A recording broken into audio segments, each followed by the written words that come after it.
This is a Ruroc helmet, and although it's really designed for snowboarding, I wanted to know if this would make a good helmet for electric bikes.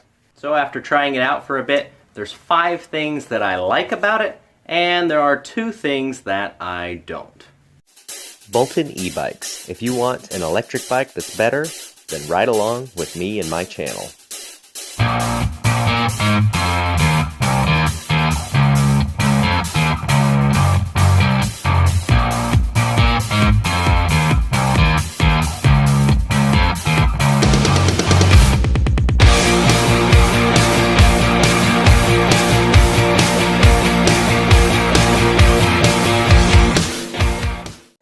Now, my main motivation for getting something different than a standard bicycle helmet was because I wanted something that was stronger and could withstand a bigger impact.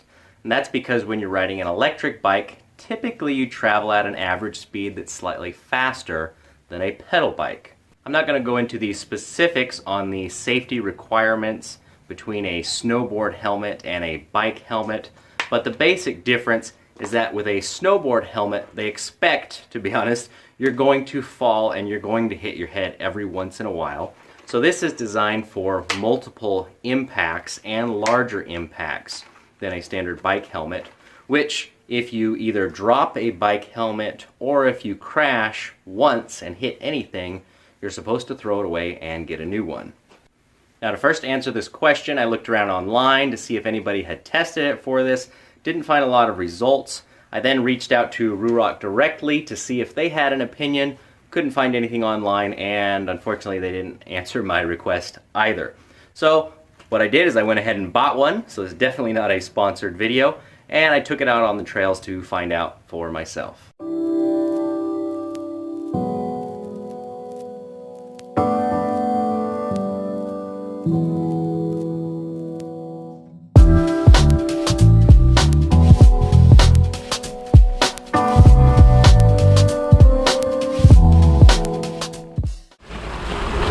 So the real question is, could I go on a ride and would the helmet feel comfortable? And initial impressions are, on a cold winter day with snow on the ground like today, I would say yes. I would much rather have this helmet on than what I normally wear, which is a balaclava and a standard bicycle helmet. And the reason I say that is because it's always a battle of being too warm or too cold. So when I get to a hill and I start climbing, it tends to get too hot. When I go on a downhill, it feels just right usually. But I feel like this helmet keeps the wind chill off my face, but it also has plenty of airflow. Alright.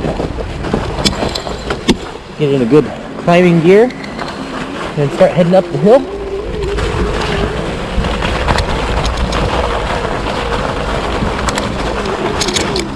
Ooh, it's slick.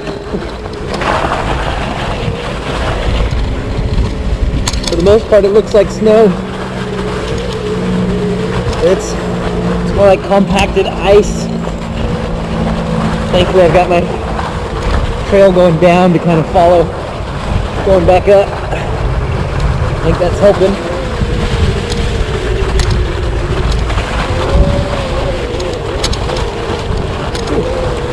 A little slippery in the back. There's a root. Oh yeah. There's no way I could do this on a bike. It didn't have flat tires. I can feel the motor just spinning that rear wheel, slipping, catching traction. I'm breathing pretty heavy right now. I can honestly say when I'm breathing like this with my regular helmet that has glasses that pop down, what they do is they fog up with every breath. I take a breath, they fog up, and then they come down. Fog up, come down. I'm not showing any signs of fog on these goggles, so that's the plus in my book. Number one, I covered a little bit before, is the extra protection. I definitely feel like this is going to offer more protection in the event of a crash than a standard bicycle helmet would. Number two is the fact that it's somewhat modular. You can ride with the full face shield on, with this piece off, the goggles off, however it's most comfortable. I find that with a bicycle helmet, when it's cold out, I wear a balaclava to keep my face warm, but then when I get to an uphill where I'm working a little bit harder, it tends to get too hot, and it's not easy to switch between. It's not necessarily easy to switch between this either, so neither one is better than the other than the fact that this has more airflow, it breathes better, so I don't find myself getting too hot, at least in cold weather.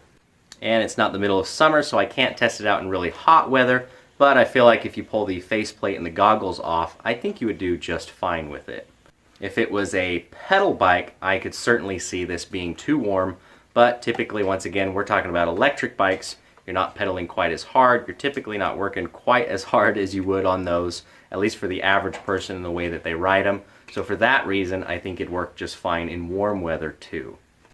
And number three, there is this nice little visor right here, but if you pop this off, there's actually a mount for a GoPro built right into the helmet.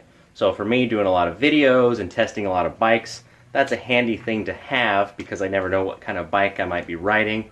Where am I going to mount a camera? If I want a consistent mounting point, I can just use the one that's built in. Number four, I do like the chin strap that it comes with.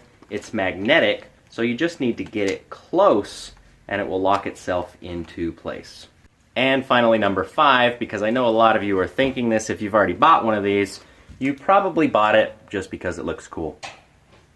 Now, I also said there were two things that I didn't like about the helmet.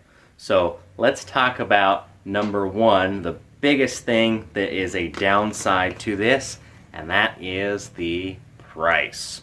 So unfortunately, this thing cost nearly $400, which I've spent less on motorcycle helmets. Not that they weren't good or good quality. I've spent less than that on all of my bicycle helmets probably I've ever bought combined at this point. So price is definitely a downside. But there's also the argument, of how much is your head worth. So if it really does offer more safety protection, then perhaps some of that extra cost is worth it.